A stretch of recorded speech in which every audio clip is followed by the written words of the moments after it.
लोकशाहीचा बुलंद आवाज, रिपब्लिकन वार्ता, महाराष्ट्र। फुलंब्री शहरात भारतीय सेनेच्या ऑपरेशन सिंदूरच्या यशानंतर सेनेच्या सन्मानार्थ तिरंगा यात्रा काढण्यात आली। पहलगाम येथे पाकिस्तानने पोचलेल्या दहशतवाद्यांच्या भ्याड हल्ल्यात मरण पावलेले पर्यटक आणि नागरिक पीडितांना न्याय देण्यासाठी भारतीय सैन्य दलाने ऑपरेशन सिंदूरच्या माध्यमातून पाकिस्तानला धडा शिकवला। या यशाबद्दल सर्व सैनिकांप्रती कृतज्ञता आणि सन्मानार्थ तिरंगा यात्रा काढण्यात आली। ही यात्रा फुलंब्री नगरपंचायत येथून छत्रपती शिवाजी महाराज यांच्या पुतळ्यास पुष्पहार अर्पण करून सुरू करण्यात आली, तर यात्रेचा समारोप कृषी उत्पन्न बाजार समिती प्रांगणात करण्यात आला। येथे तालुक्यातील आजी माजी सैनिकांचे स्वागत करण्यात आले।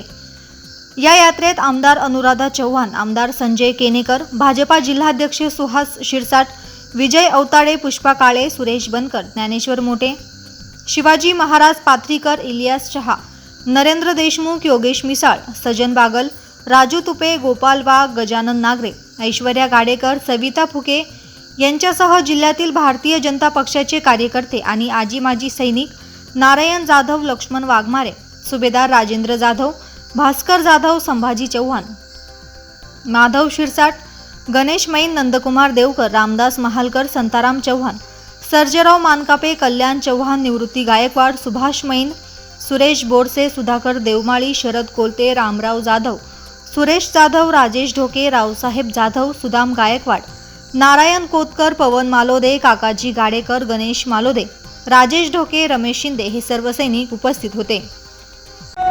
माता की भारत माता की वंदे वंदे वंदे।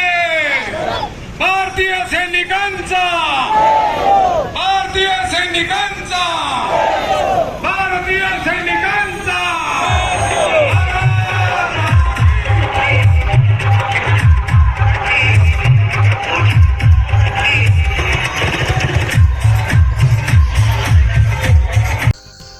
रिपब्लिकन वार्ता Maharashtra वृत्तवाहिनीसाठी Aurangabad Marathwada उपसंपादक Akbar Shah. Subscribe now and press the bell icon. Never miss an update.